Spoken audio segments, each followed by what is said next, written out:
Oke, baik. Assalamualaikum warahmatullahi wabarakatuh. Selamat siang. Jadi selamat bertemu atau berjumpa kembali dengan podcast Fisika UNER. Tujuan dari kegiatan podcast ini adalah mempromosikan program studi S1 Fisika UNER di UNER, ya, yang kadang-kadang kita menghadirkan para alumni, kadang-kadang kita menghadirkan topik-topik khusus yang menarik untuk para pemirsa, khususnya adik-adik siswa SMA yang ingin menentukan pilihan melanjutkan studi ke mana, gitu ya. Untuk hari ini kita akan ajak atau undang salah satu alumni dari S1 Fisika UNER yang memiliki capaian lumayan excellent, ya. Berikut adalah Mas Akbar, ya. Mas Akbar, nama lengkapnya siapa Mas Akbar? Nama lengkapnya Muhammad Akbar Elnanda Zulfikar. Ya, Muhammad Akbar Elnanda Zulfikar, ya. Angkatan berapa dulu Mas Akbar? 2014. 2014. Jadi lulusnya sekitar 2018 berarti? Iya, 2018. Oke, 2014 lulus 2018 dan sekarang ada di 4 tahun setelah lulus, gitu ya. Jadi tahun keempat setelah kelulusan. Oke. Nah, apa yang menarik dan apa yang ingin kita share tentang capaian dari Mas Akbar Elnanda ini adalah karena Mas Akbar ini baru diumumkan untuk mendapatkan beasiswa LPDP studi ke luar negeri. Ke mana Mas Akbar? Ke Belanda, tepatnya di University of Groningen. Ya, di University of Groningen, Belanda. Jadi ada nama kota Groningen di sana, ya. Ada nama kota Groningen, kemudian nama universitasnya University of Groningen. Salah satu dosen kita yang di sana dulu adalah Pak Febian. Gitu ya. Pak Febian itu juga alumni dari Master of Physics di Groningen. Ya. Nah, sekarang Mas Akbar Elnanda akan melanjutkan studi ke sana. Nah, sebelum detail tentang itu, tentu saja kami di S1 Fisika UNER sangat bangga, gitu ya, atas nama school, atas nama sekolah, atas nama prodi. Kami sangat bangga dengan capaian yang sudah dimiliki oleh Mas Akbar Elnanda. Tentu saja di balik itu semua pasti akan ada perjuangan lika-liku, gitu ya. Itu yang perlu kita ungkap di sini, ya, perlu kita share di sini supaya adik-adik SMA, saya selalu pesan gini sebetulnya ke teman-teman di SMA itu, kalau Anda mau milih prodi atau sekolah atau studi lanjut ke S1, di mana ya enaknya? Biasanya mereka bingung. Bingungnya itu bukan bingung kalau pengennya kemana, pengennya sih sudah jelas. Tapi mampu enggaknya ini pasti bingung, gitu. Pengen apa? Oh, saya pengen ke pertambangan ITB, Pak. Iya, pengen top, gitu kan, ya gampang kalau pengen top, gitu ya. Tapi pengen yang artinya Anda juga bisa masuk kira-kira, gitu kan. Nah, ini yang harusnya dibukalah spektrum yang kira-kira mereka Fisika UNER, ya, belajar apa ya di fisika itu, ya, mau jadi apa ya kita nanti di fisika, ya, setelah lulus kemana. Nah, ini contohnya Mas Akbar Elnanda ini dulu mungkin juga punya pertanyaan-pertanyaan seperti itu, kemudian lulus, kemudian bercita-cita untuk melanjutkan studi ke luar negeri, dan alhamdulillah sekarang sudah diterima di University of Groningen dan beserta pendanaan beasiswanya melalui LPDP, ya, Dana Abadi Pendidikan Indonesia, gitu. Nah, ini satu hal yang harus diketahui, perlu diketahui oleh adik-adik siswa SMA. Tentu saja siapa sih yang nggak bangga, ya, bisa sekolah ke luar negeri. Saya sendiri dulu juga pengen, gitu. Saya dulu pengen ketika masih SMA, ketika saya menentukan masuk kuliah di jurusan S1 juga, suatu ketika nanti saya harus belajar ke luar negeri, kan, gitu kan. Nah, saya bisa, Mas Anda bisa, tentu adik-adik semua insya Allah nanti akan bisa, sepanjang perjalanan studinya dijalani dengan baik, semangatnya, fokusnya dijaga, insya Allah bisa seperti Mas Elnanda, gitu kan. Oke, saya akan bantu komunikasi sharing ini melalui pertanyaan-pertanyaan kecil, ya, Mas Akbar, supaya nanti Mas Akbar bisa mengarahkan. Sekarang gini, ketika dulu masuk ke Fisika UNER, apa yang dipikirkan pada saat itu sehingga menjatuhkan pilihan ke Fisika UNER? Ini udah belak-belakan aja, kita kita ingin mengungkap bagaimana sih sebetulnya seseorang yang pada waktu itu menjatuhkan pilihan ke fisika UNER dan sekarang ternyata bisa mendapatkan beasiswa sekolah ke University of Groningen di Belanda gitu. Oke, terima kasih pertanyaannya dari Pak Heri. Kalau dulu ketika saya SMA dulu memang ada, nggak dipungkiri kalau mesti anak SMA itu kan bingung kan Pak, mau kemana. Nah, iya, itu masih pasti bingung. Nah, waktu itu saya sendiri juga ada bingung. Tetapi saya rasa ketika SMA itu apa yang saya pelajari ketika SMA, misalkan pelajaran itu fisika atau kimia atau matematika, itu kan saya juga cukup struggling ya di sana. Nah, terus saya menjatuhkan pilihan karena saya sudah belajar hal-hal yang cukup sulit ini. Saya rasa saya harus meneruskannya. Harus meneruskannya. Jadi angel lu dibablasin pisan angel gitu. Nah, akhirnya itu saya mencari jurusan yang bagaimana apa yang ketika saya pelajari di SMA itu bisa gitu bisa relate untuk kedepannya. Akhirnya ya saya jatuhkan ke fisika UNER ini, dan ternyata apa yang dipelajari di fisika itu benar-benar pengembangan dari apa yang dulu waktu dipelajari ketika SMA seperti itu. Ya. Apalagi di fisika murni kan? Iya, apalagi di fisika murni. Nah, jadi itu kondisi atau apa yang dirasakan dan dialami Mas Akbar pada saat menjatuhkan pilihan di fisika. Kemudian ketika masuk berada di fisika UNER, dulu ikut di konsentrasi atau bidang keahlian apa, KBK apa, itu di mana Mas? Iya, waktu itu di fisika UNER ini saya di konsentrasi material. Fisika material. Tetapi untuk tugas akhirnya itu sebenarnya agak ke semi teori. Iya. Ya, oke. Karena kalau nggak salah pembimbingnya Pak Adri ya. Pak Adri. Jadi Pak Adri itu adalah dosen di fisika UNER, Pak Adri Supardi. Itu adalah dosen di fisika UNER yang bidangnya memang sedikit ke arah komputasional material komputasi dan lebih ke arah ke fisika teori gitu kan. Jadi ada pengaruhnya. Akhirnya Mas Akbar ini teorinya skripsinya lebih ke arah fisika teori. Nah, kemudian ketika masuk ke University of Groningen ini, setahu dan sependek yang saya lihat dari apa yang sudah di-share Mas Akbar ke saya, karena ketika beliau ini sudah diterima kemudian share ke saya, ya saya bangga gitu. Saya lihat, loh kok physical instrumentation gitu kan. Itu schoolnya atau langsung peminatannya di master? Bukan. Bisa disampaikan coba. Itu jadi yang untuk tulisan yang instrumentation itu pilihan di portal LPDP-nya Pak. Itu di portal LPDP. Karena yang di-share itu adalah kartu lolosnya LPDP. Oke ya. Terus yang dari sisi university-nya bagaimana? Di sananya diterima di school apa? Master of Physics apa gitu. Jadi di University of Groningen itu saya mengontak profesor di sana yang bidangnya itu untuk Physics of Nano Device. Jadi material science juga ternyata ya. Oke ya. Physics of Nano Device. Adik-adik mahasiswa ngerti nggak? Physics of Nano Device gitu. Nggak ngerti apa itu ya, masuk ke fisika UNER biar ngerti gitu kan. Jadi kita belajar teknologi nano ya. Kita belajar tentang material science gitu. Oke, dilanjutkan. Di divisi itu ada satu profesor, namanya siapa? Profesor Caspar van der Wal kalau nggak salah. Caspar van der Wal. Nah ini kayaknya van der Wal-nya kayaknya kenal kalau orang anak SMA pernah belajar kimia dan fisika pasti kenal gaya van der Wal. Dan namanya pun juga nama-nama kebelanda-belandaan gitu kan.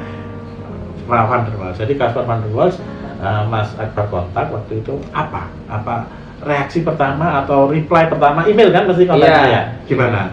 Ya jadi setelah beliaunya melihat background saya.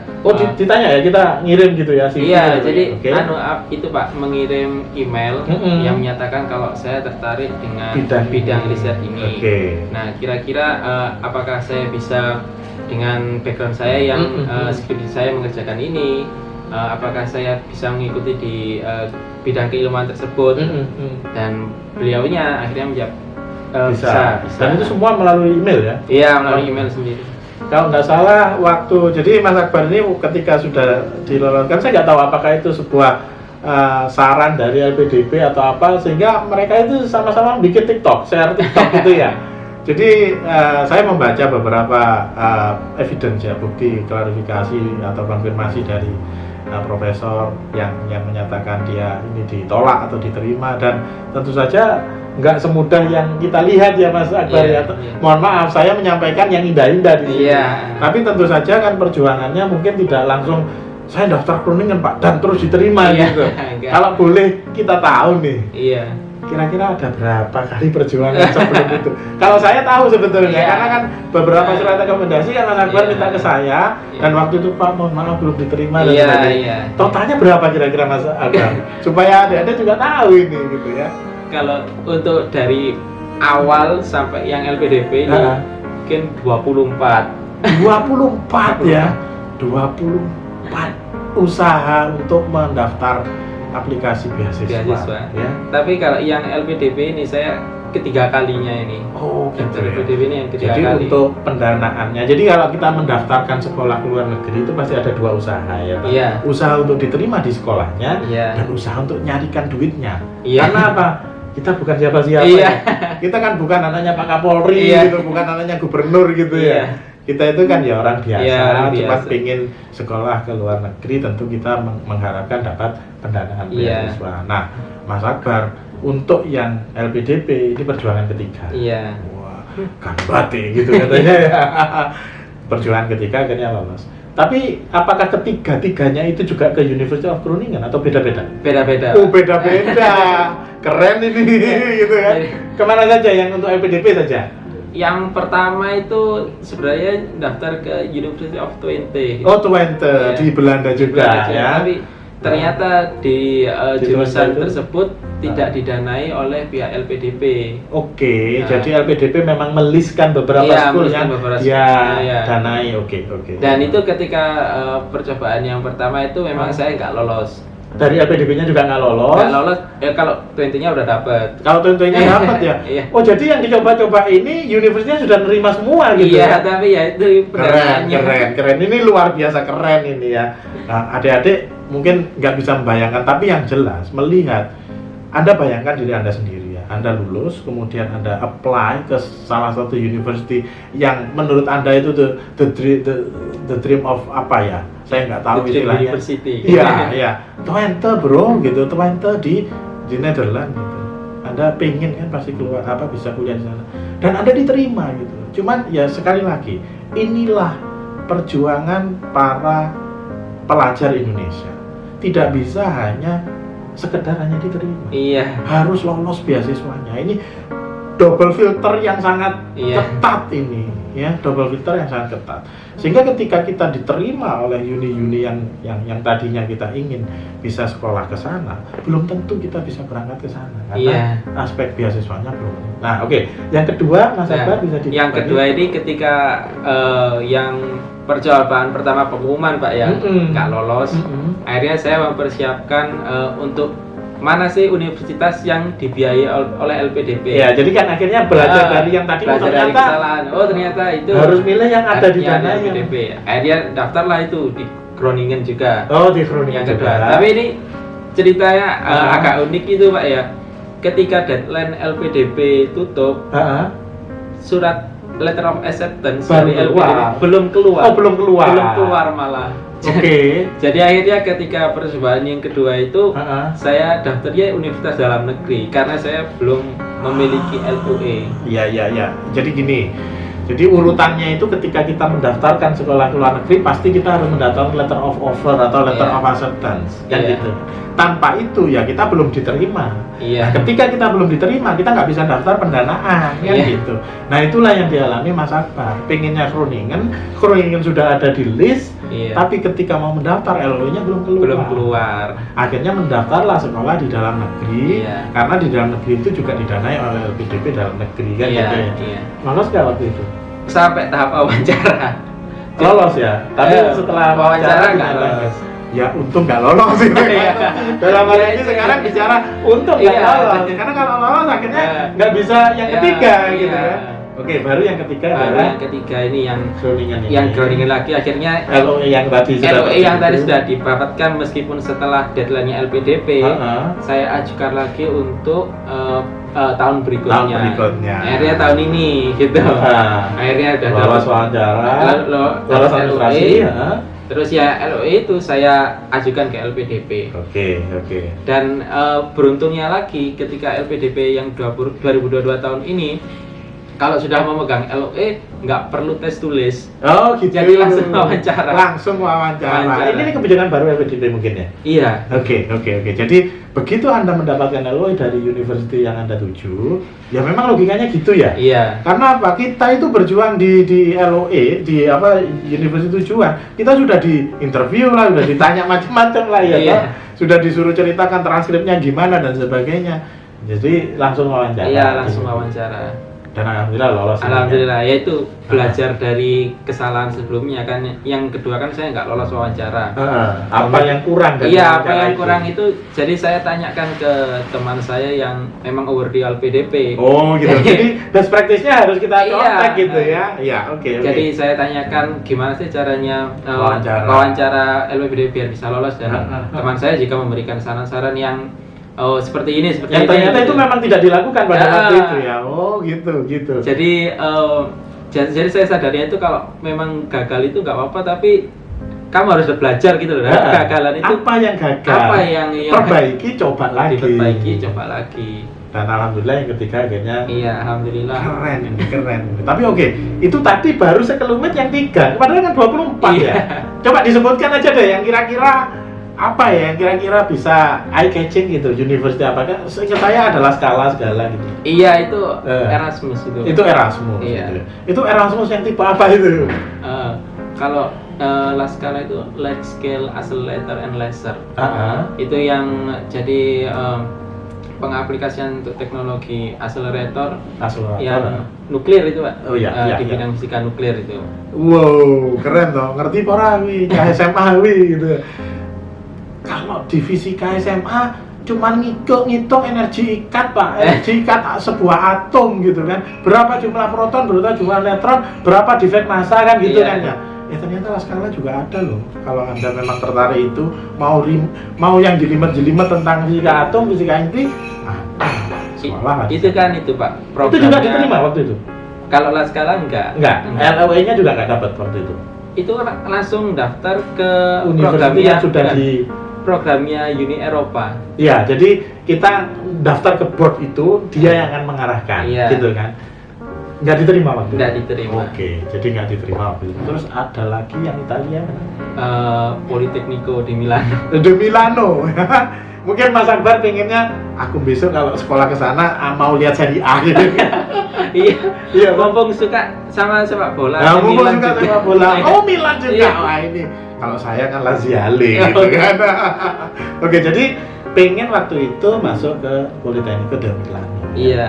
Diterima nggak waktu itu? Diterima. Diterima dari universitinya. Diterima. Oke. Tapi dikasih beasiswa juga. Dikasih beasiswa juga. Tapi cuma tuition fee aja. Ada ya perjuangan kayak gitu ya. Iya. Kita itu pengen itu udah dikasih, tapi dikasihnya cuma separuh-separuh gitu. Iya. Hanya tuition fee, living loan-nya ada bayar sendiri. Jadi Anda harus kerja di sana untuk. Iya. Ya walaupun kerjanya mungkin jadi asisten, ya, ikut proyeknya dosen kan gitu kan ya. Ya tapi oke, itu perjuangan di Politecnico di Milano. Iya. Ada lagi yang lebih mengesankan lagi mungkin dari yang perjuangan serentetan itu. Saya rasa ya di University of Twente itu juga termasuk ya. Juga termasuk. Soalnya itu menyediakan 3 beasiswa di University of Twente. Orang Tulip Scholarship, Holland Scholarship, sama University of Twente Scholarship. Iya. Lah ini 3-3-nya saya daftar juga nggak katut tuh Pak. Meskipun diterima sudah di sekolahnya diterima, tetapi scholarship-nya nggak diterima. Wow. Coba ada pasti yang mungkin adik-adik mahasiswa yang deketin cewek misalkan gitu, wah ditolak gitu, itu mah nggak ada masalah gitu ya Mas Akbar. Mas Akbar sudah nikah belum? Belum nikah Mas Akbar. Ya ini berarti tes berikutnya adalah gitu kan ya, setelah menaklukkan LPDP dan Groningen, kira-kira nanti bisa nggak menaklukkan hati wanita, gitu kira-kira gitu. Nanti di podcast nggak ini nanti Mas Akbar? Ya nggak, saya seneng guyon aja. Iya. Tapi memang kalau saya waktu itu seingat saya ketika Mas Akbar datang ke saya untuk meminta rekomendasi, kalau nggak salah kan dengan Sofis ya waktu itu. Iya. Saya memang melihat Sofis, kemudian waktu itu kan ada Ainur atau siapa ya satunya lagi yang tinggi, Rofik atau? Oh, itu bukan angkatan saya itu. Oh, itu bukan itu? Bukan. Anna Maria angkatan adik kelas ya? Iya, di kelas. Oh ya, berarti 2015 ya. Seingat saya itu yang beberapa nama yang saya dapat ingat karena saya baru datang waktu itu. Jadi ada Mas Sofis, ada Mas Akbar, ada Anna Maria, ada Rofik kalau nggak salah. Nah, saya memang melihat Mas Akbar ini solu-solu gitu, malu-malu gitu. Kalau Sofis lebih terbuka, Sofis itu sebenarnya lebih terbuka. Iya. Cuman mudah-mudahan Sofis segera bisa menyusul. Sekarang dia masih struggle dengan IELTS kalau nggak salah. Iya, kurang tahu saya. Pak. Ya oke. Jadi ya itu ya kesan saya bahwa memang ada semacam ketidakpedean, itu pasti ada, keraguan-raguan itu pasti ada ketika kita ingin mendaftar sekolah ke luar negeri. Tapi toh akhirnya Mas Akbar juga diterima. Artinya Iya. barrier kita untuk semangat kita untuk melompati barrier keraguan-raguan, ketidakpedean itu menjadi hal yang penting. Iya. Iya, toh. Belum lagi nanti ketika diwawancara. Pasti wawancara pertama itu tidak akan lebih baik dari yang kedua, karena yang kedua kita bisa belajar dari yang pertama. Apa yang kurang kita perbaiki, apa yang kurang lagi kita perbaiki, sampai dengan wawancara terakhir yang paling hebat kan gitu. Iya. Nah, ini nanti akan mulai studi di bulan apa, Mas Akbar? September Pak rencananya. September. Jadi intake-nya itu kalau September di sana itu fall ya. Iya. Iya, jadi intake-nya dia fall 2 tahun. 2 tahun. 2 tahun penuh Anda akan sekolah di sana, thesis di sana, dapat beasiswa di sana. Kira-kira nanti selepas dari master di sana, rencananya apa? Ini ngomong yang agak jauh, tapi ya nggak apa-apa, namanya orang punya perencanaan tentang hidupnya. Iya. Kalau saya pribadi rencananya saya ingin kembali ke Indonesia ini. Kembali ke Indonesia, oke. Iya. Kalau bisa, kalau memang ada jalan, saya ingin ya jadi researcher juga. Atau mungkin ada peluang di UNER juga. Jadi dosen di UNER. Nah, Jadi dosen di UNER. Iya. Jadi kembali ke alma maternya, ingin Iya. mengembangkan alma maternya. Saya sering cerita, saya sering bilang ke siapapun teman-teman di SMA, guru SMA, adik-adik SMA, bahwa kalau mau milih sekolah, ya program studi, pilihlah program studi yang memang betul-betul ngopeni siswanya. iya. Ngopeni siswanya itu artinya ya kamu nanti akan bekerja kemana itu ya dibantu, ditentukan apa, diarahkan, dilengkapkan kompetensinya. Ojo terus masuk wes sinau-sinau sakan karepmu, lulus gak lulus urusanmu gitu kan. Itu kan ya non sewu, banyak program studi yang begitu. Karena apa? Ya mereka rumongso sudah, mereka datang memang suka dengan prodi kita, pasti mereka belajar dengan ya itu betul bagi mereka yang masuk ke prodi-prodi yang established dan favorit gitu. Sebutlah misalnya electrical engineering gitu kan, rata-rata ya mahasiswanya memang sudah struggle sejak awal gitu kan. Tapi bagi yang spektrum program studi yang kurang diminati, biasanya struggle studentnya kurang kuat kan gitu. Nah di sini kita akan membuka informasi atau wacana untuk adik-adik SMA yang memang sebutlah struggle-nya kurang kuat gitu. Kita berikan contoh-contoh gitu kan, bahwa kami itu bisa mencetak yang seperti ini kan gitu kan. Dan ini tidak satu, Mas Akbar ini tentu saja kemarin saya sudah mempodcast Mbak Frasna. Nanti ada Mas Fajar Waliati Yunus yang ke Taiwan. Dan juga nanti ada beberapa alumni yang hebat juga, walaupun mungkin tidak di dunia akademik atau studi, tapi juga di dunia pekerjaan. Mereka diterima di Freeport, di IMIP, di dunia pertambangan dan sebagainya. Ini harus menjadi informasi yang bisa dipertimbangkan oleh yang ada di mahasiswa. Sekali lagi, kalau misalnya ini adalah hanya masalah milih-memilih, orang gampang memilih gitu. Iya. Memilih yang dia ingin itu gampang. Iya. Tapi memilih yang kira-kira dia bisa masuk dan dia bisa struggle di sana, ini kan Iya. tidak mudah. Tidak mudah. Gitu. Oke. Singkat saja untuk yang terakhir Mas Akbar, kira-kira Mas Akbar bisa memesankan apa ya ke adik-adik ini di SMA ini supaya setidaknya saya selalu begini, saya itu selalu seneng atau bangga kalau misalnya ada mahasiswa saya termasuk Mas Akbar punya capaian yang lebih baik dari saya. Guru itu biasanya gitu Mas Akbar. Jadi kalau saya melihat, saya dulu lulusan S2-nya dari dalam negeri, S3-nya di luar negeri, kemudian sekarang saya melihat Mas Akbar baru lulus S1 sudah diterima di Groningen untuk master. Insya Allah nanti S3-nya kalau misalnya lanjut S3 dan dapat beasiswa bisa di luar negeri lagi, bisa lebih baik dari Groningen, bisa minimal sama gitu. Itu saya lebih bangga. Pun juga saya yakin Mas Akbar juga demikian. Kalau Mas Akbar sekarang sudah punya capaian seperti itu, kemudian punya adik kelas yang lebih baik dari Mas Akbar, pasti bukan sakit hati kan ini. Harusnya lebih bangga gitu kan. Nah, monggo silakan disampaikan. Saya ingin mendengar, mudah-mudahan bisa diingat-ingat oleh pemirsa. Jadi yang ingin saya sampaikan yang jelas, saya berterima kasih banyak pada institusi ini, terutama di Fisika UNER, Departemen Fisika UNER, karena apa yang saya pelajari di sini benar-benar bisa disalurkan intinya. Jadi yang dulu saya bingung di SMA, kenapa sih belajar ini? Nah, dari itu semua jawabannya ketika saya belajar di sini di Fisika UNER. Bahkan dengan belajar di Fisika UNER ini dapat menjembatani saya untuk belajar lanjut lagi ke luar negeri. Jadi mungkin itu yang ingin saya sampaikan, bahwa saya cuma menyampaikan terima kasih yang banyak di institusi ini, di Departemen Fisika UNER, kepada Bapak Ibu dosen, kepada Bapak Ibu dosen juga. Patri kebetulan sekarang sudah pernah bakti pembimbingnya Mas Akbar ya. Terima kasih Mas Akbar sudah menyampaikan ucapan terima kasih ke Departemen Keskul ini. Kami pun juga bangga dengan capaian kami semua, tidak hanya saya sebagai koordinator prodi, tidak hanya saya sebagai ketua departemen, tapi juga semua dosen turut bangga ketika mendengar capaian Mas Akbar bisa lolos LPDP, beasiswa untuk studi ke University of Groningen.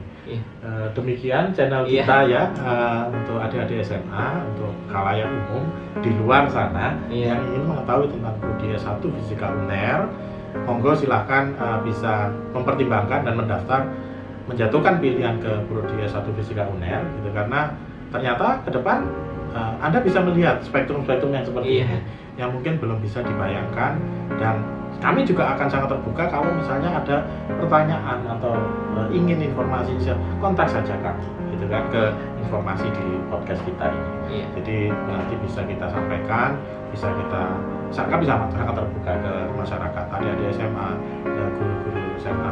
Biasanya memang kita selalu ada kunjungan kan? Karena hanya pandemi 2 tahun itu saja yang kita tidak bisa melakukan apa-apa. Tapi selepas pandemi ini insya Allah sudah lewat, kita juga kembali terbuka. Banyak siswa-siswa SMA yang tertarik untuk berkunjung ke sekolah kita gitu kan, melihat bagaimana sih kita bisa memproses Mas Akbar gitu kan, bisa memproses Mbak Prasna, bisa memproses Mas Fajar, dan yang lain-lain yang tidak bisa saya sebutkan satu persatu, yang sudah ke Osaka University, ke Taiwan University, ke Groningen dan sebagainya. Insya Allah kita cukup amanah untuk itu. Itu ya Mas Akbar. Terima kasih Mas Akbar atas rawuhnya, dan jangan lupa adik-adik siswa SMA dan para orang tua yang menyaksikan podcast ini, monggo silakan dipertimbangkan. Kami promosi ya, kami ingin mengenalkan prodi kami juga ingin mengantarkan adik-adik siswa SMA ke masa depan yang lebih baik. Begitu kira-kira. Terima kasih. Saya akhiri. Assalamualaikum warahmatullahi wabarakatuh.